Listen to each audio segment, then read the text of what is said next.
Alright, this is how it works. You can stroll this puppy out and go up against the best times, or you can stick your ego on the chopping block and make this an old-fashioned gunfight.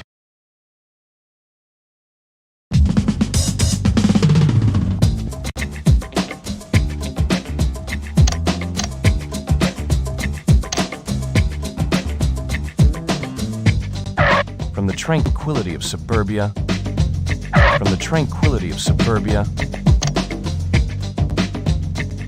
starting with an ascent on some wide forested road, you'll soon find the air thinning and the roads narrowing.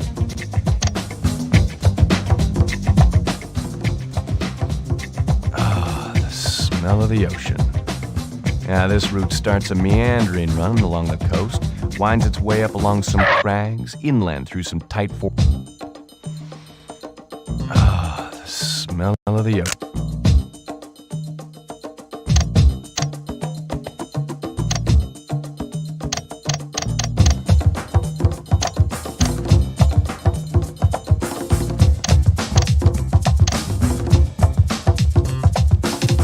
All-wheel drive helps put the VT's 492 brake horsepower to the ground. Up to 15% of the power is put through to the front wheels when the rear's brake traction. There's slight understeer through low-speed turns, but the rear drive character of the car is fully preserved, as aggressive use of the throttle can still bring the tail out.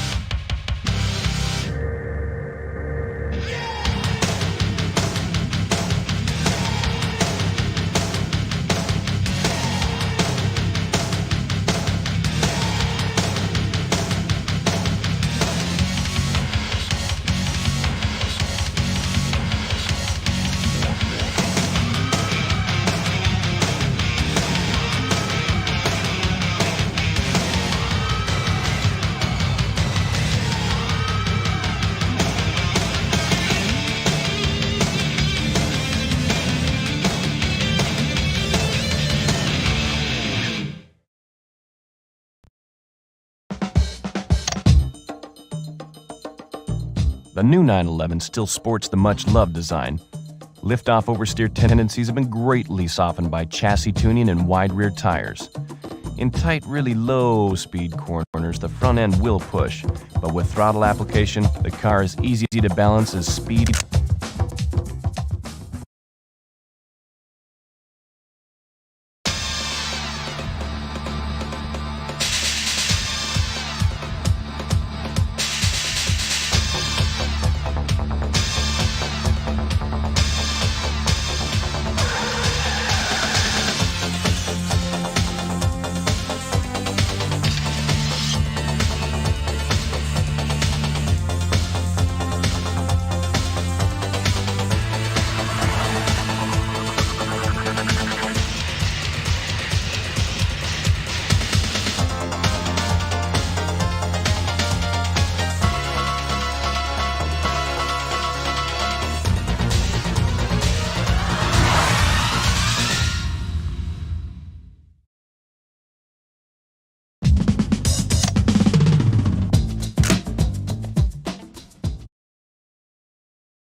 The ZR1 is America's sports car brought to new levels with a Lotus-designed 4-cam 32-valve V8 generating 405 brake horsepower.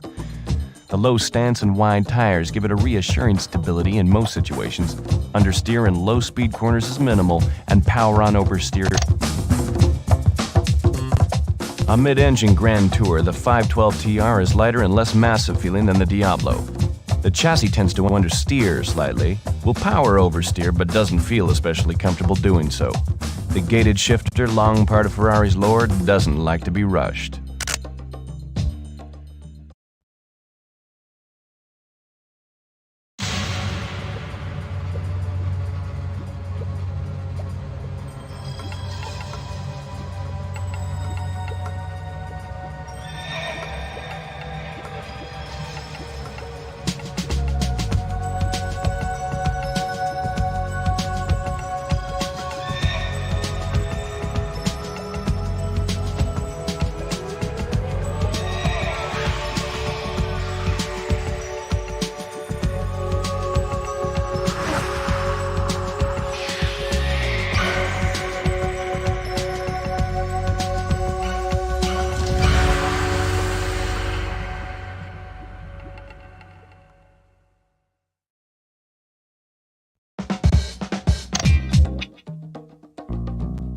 The Viper's a monstrous V10 engine with a car built around it.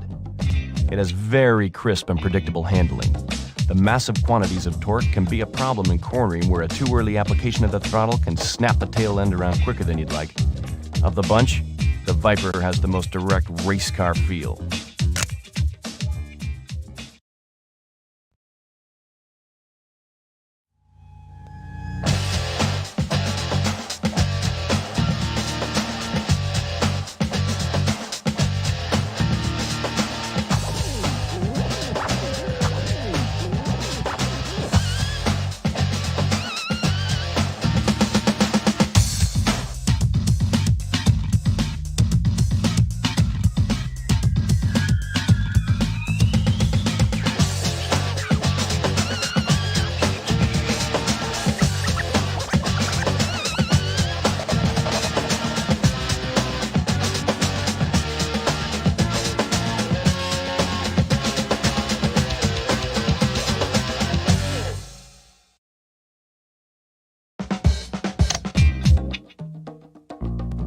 The world's only aluminum unit-body sports car, the NSX uses lightweight and ingenious variable valve train technology to extract excellent performance from the relatively small V6. The rear tires track along obediently in 95% of situations, requiring something foolish to make this car spin. It has very precise steering and excellent ABS-assisted brakes.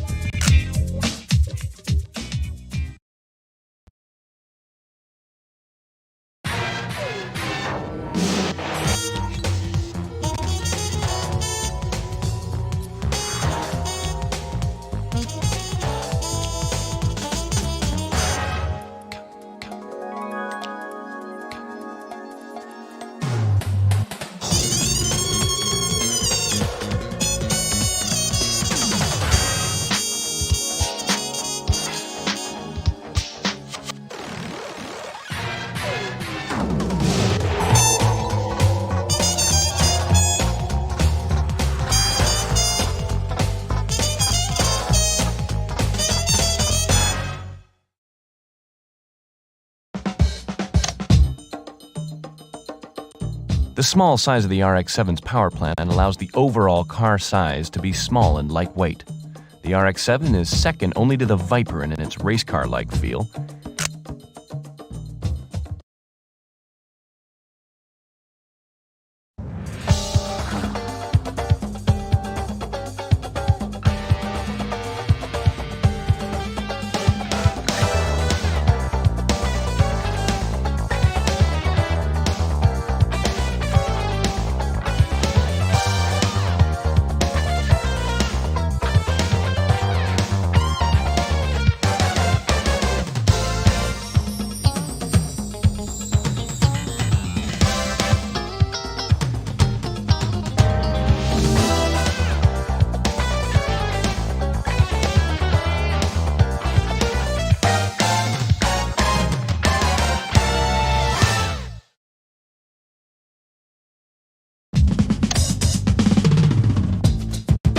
At the heart of the Supra's power plant is its sequential twin-turbo system. Though response is quite good, it has a touch more low RPM lag than the very immediate power delivery of the RX-7. Steady-state cornering shows mild understeer with very aggressive throttle mashing required to step the tail out.